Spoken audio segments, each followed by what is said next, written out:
जेटीएन सिंधी कहाणियुनि में आऊं आहियां जावेद उस्मान बेरानी। नादरीन, अॼु कहाणी आहे सोनी मुंहिंजी प्यारी छेलड़ी।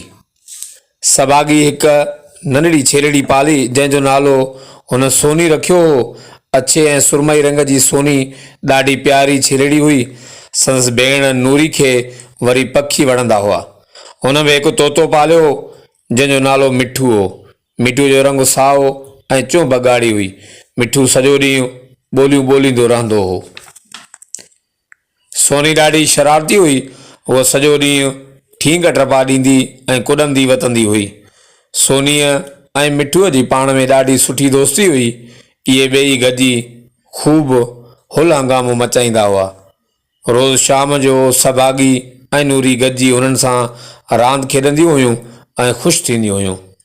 हिकिड़े ॾींहुं सभागी ऐं नूरी स्कूल खां वापसि आयूं। ॾिठाऊं त मिठू ज़ोर सां रड़ियूं करे रहियो हो। हुनजो शोर ॿुधी सभागी ऐं नूरी दौड़ंदियूं आयूं। नूरी चयो, छा थियो मिठू पुट? टी टी टी टी।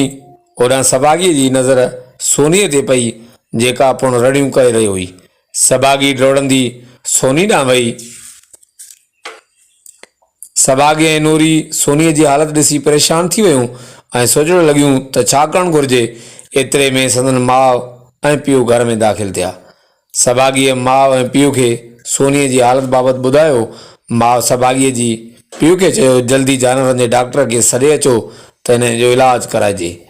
डॉक्टर आयो ऐं हिन सोनीअ जो मुआइनो कयो ऐं चयो त लॻे थो इन का अहिड़ी शइ खाधी आहे जेका हज़म नथी थिए। सभागी सोचियो त आख़िर इन छा खाधो हूंदो। ओचितो हुनजी नज़र सोनीअ जे चारे ते पई। खेसि चारे में प्लास्टिक जूं थेलियुनि जा कुझु रंगीन टुकड़ा नज़र आया। सभागीअ पुछियो, डॉक्टर चाचा, छा प्लास्टिक जूं थेलियूं खाइण सां पेट में सूरु थी सघे थो? डॉक्टर चयो, हा धीअ, बिल्कुलु थी सघे थो। हिन जे चारे में प्लास्टिक जा टुकड़ा नज़र अचनि था। सां गॾु सोनी प्लास्टिक जूं थेलियूं खाई वई हूंदियूं, जंहिं करे हुनखे पेट में सूरु पियो आहे।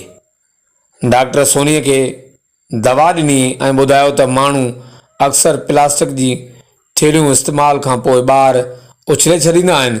थेलियूं चारे सां गॾिजी जानवरनि खे बीमार कनि थियूं। जानवरनि खे नुक़सान बि पहुची सघे थो। मिटीअ में मौजूदु ही थेलियूं ॿूटनि खे वाध वेझ खां रोकनि थियूं, जंहिंसां ॿूटा बि मुतासिर थियनि था। नूरीअ सभागीअ खे चयो, इन जो मतिलबु त प्लास्टिक जूं थेलियूं एतिरियूं नुक़सानकार आहिनि। सभागीअ चयो, अम्मा हाणे असां प्लास्टिक जूं थेलियूं इस्तेमालु न कंदासीं। नूरी चयो, असां हाणे इन्हनि जे बजाए कपिड़े जा थेला इस्तेमालु कंदासीं। माउ चयो, कपिड़े जूं थेलियूं न सिर्फ़ु इस्तेमाल में आसान आहिनि, पर उन्हनि मां बचत पिणु थिए थी। जेटीएन सिंधी कहाणियुनि में आऊं आहियां जावेद उस्मान बेरानी। नादरीन, अॼु कहाणी आहे सोनी मुंहिंजी प्यारी छेलड़ी। सभागी हिक नंढड़ी छेलड़ी पाली जंहिंजो नालो हुन सोनी रखियो हो। अछे ऐं सुरमई रंग जी सोनी ॾाढी प्यारी छेलड़ी हुई। संदसि भेण नूरी खे वरी पखी वणंदा हुआ। हुन में हिकु तोतो पालियो जंहिंजो नालो मिठू हो। मिठू जो रंग साओ ऐं चुंब ॻाढ़ी हुई। मिठू सॼो ॾींहुं ॿोलियूं ॿोलींदो रहंदो हो। सोनी ॾाढी शरारती हुई। उहा सॼो ॾींहुं ठींग टपा ॾींदी ऐं कुॾंदी वतंदी हुई। सोनीअ ऐं मिठूअ जी पाण में ॾाढी सुठी दोस्ती हुई। इहे ॿई गॾिजी खूब हुल हंगामो मचाईंदा हुआ। रोज़ शाम जो सभागी ऐं नूरी गॾिजी हुननि सां रांदि खेॾंदियूं हुयूं ऐं ख़ुशि थींदियूं हुयूं। हिकिड़े ॾींहुं सभागी ऐं नूरी स्कूल खां वापसि आयूं। ॾिठाऊं त मिठू ज़ोर सां रड़ियूं करे रहियो हो। हुनजो शोर ॿुधी सभागी ऐं नूरी दौड़ंदियूं आयूं। नूरी चयो, छा थियो मिठू पुट? टी टी टी टी। होॾां सभागीअ जी नज़र सोनीअ ते पई जेका पिण रड़ियूं करे रही हुई। सभागी दौड़ंदी सोनी ॾांहुं वई। सभागी ऐं नूरी सोनीअ जी हालत ॾिसी परेशान थी वियूं ऐं सोचण लॻियूं त छा करणु घुरिजे। एतिरे में संदन माउ ऐं पीउ घर में दाख़िल थिया। सभागीअ माउ ऐं पीउ खे सोनीअ जी हालत बाबति ॿुधायो। माउ सभागीअ जी पीउ खे चयो, जल्दी जानवरनि जे डॉक्टर खे सॾे अचो त हिन जो इलाजु कराइजे। डॉक्टर आयो ऐं हिन सोनीअ जो मुआइनो कयो ऐं चयो त लॻे थो इन का अहिड़ी शइ खाधी आहे जेका हज़म नथी थिए। सभागी सोचियो त आख़िर इन छा खाधो हूंदो। ओचितो हुनजी नज़र सोनीअ जे चारे ते पई। खेसि चारे में प्लास्टिक जूं थेलियुनि जा कुझु रंगीन टुकड़ा नज़र आया। सभागीअ पुछियो, डॉक्टर चाचा, छा प्लास्टिक जूं थेलियूं खाइण सां पेट में सूरु थी सघे थो? डॉक्टर चयो, हा धीअ, बिल्कुलु थी सघे थो। हिन जे चारे में प्लास्टिक जा टुकड़ा नज़र अचनि था। सा गॾु सोनी प्लास्टिक जूं थेलियूं खाई वई हूंदियूं, जंहिं करे हुनखे पेट में सूरु पियो आहे। डॉक्टर सोनीअ खे दवा ॾिनी ऐं ॿुधायो त माण्हू अक्सर प्लास्टिक जी थेलियूं इस्तेमाल खां पोइ ॿाहिरि उछले छॾींदा आहिनि। थेलियूं चारे सां गॾिजी जानवरनि खे बीमार कनि थियूं। जानवरनि खे नुक़सान बि पहुची सघे थो। मिटीअ में मौजूदु ही थेलियूं ॿूटनि खे वाध वेझ खां रोकनि थियूं, जंहिंसां ॿूटा बि मुतासिर थियनि था। नूरीअ सभागीअ खे चयो, इन जो मतिलबु त प्लास्टिक जूं थेलियूं एतिरियूं नुक़सानकार आहिनि। सभागीअ चयो, अम्मा हाणे असां प्लास्टिक जूं थेलियूं इस्तेमालु न कंदासीं। नूरी चयो, असां हाणे इन्हनि जे बजाए कपिड़े जा थेला इस्तेमालु कंदासीं। माउ चयो, कपिड़े जूं थेलियूं न सिर्फ़ु इस्तेमाल में आसान आहिनि, पर उन्हनि मां बचत पिणु थिए थी। JTN सिंधी कहाणियुनि में आउं आहियां जावेद उस्मान बेराणी। नाज़रीन, अॼु कहाणी आहे सोनी मुंहिंजी प्यारी छेलड़ी।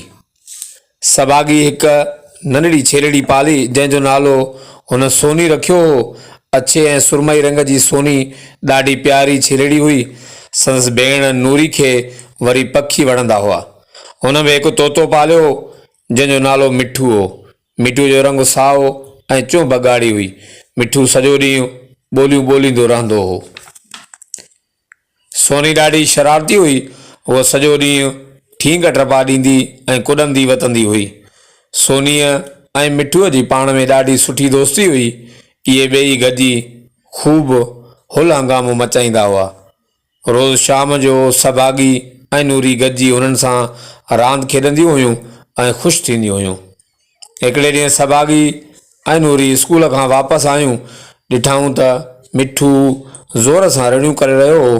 हुनजो शोर ॿुधी सभागी ऐं नूरी डोड़ंदियूं आयूं। नूरी चयो, छा थियो मिठू पुट? टी टी टी टी। होॾां सभागीअ जी नज़र सोनीअ ते पई, जेका पिणु रड़ियूं करे रही हुई। सभागी डोड़ंदी सोनी ॾांहुं वई।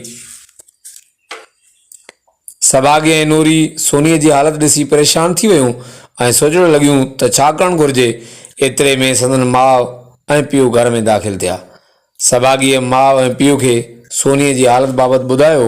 माउ सभागीअ जी पीउ खे चयो, जल्दी जानवरनि जे डॉक्टर खे सॾे अचो त हिन जो इलाजु कराइजे। डॉक्टर आयो ऐं हिन सोनीअ जो मुआइनो कयो ऐं चयो त लॻे थो इन का अहिड़ी शइ खाधी आहे जेका हज़म नथी थिए। सभागी सोचियो त आख़िर इन छा खाधो हूंदो। ओचितो हुनजी नज़र सोनीअ जे चारे ते पई। खेसि चारे में प्लास्टिक जूं थेलियुनि जा कुझु रंगीन टुकड़ा नज़र आया।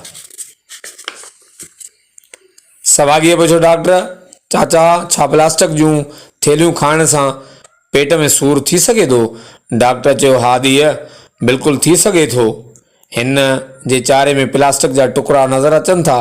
सा गॾु सोनी प्लास्टिक जूं थेलियूं खाई वई हूंदियूं, जंहिं करे हुनखे पेट में सूरु पियो आहे।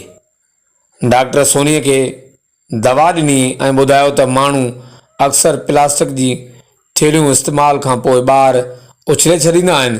थेलियूं चारे सां गॾिजी जानवरनि खे बीमार कनि थियूं। जानवरनि खे नुक़सान बि पहुची सघे थो।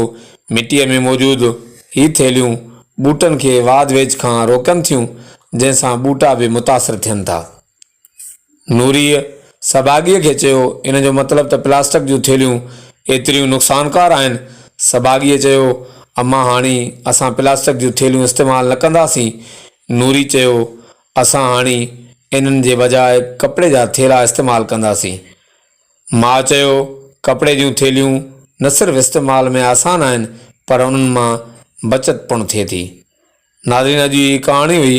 अव्हांखे असांजी कहाणी कीअं लॻी जेकॾहिं कहाणी सुठी लॻी त असांजे चैनल खे सब्सक्राइब कंदा।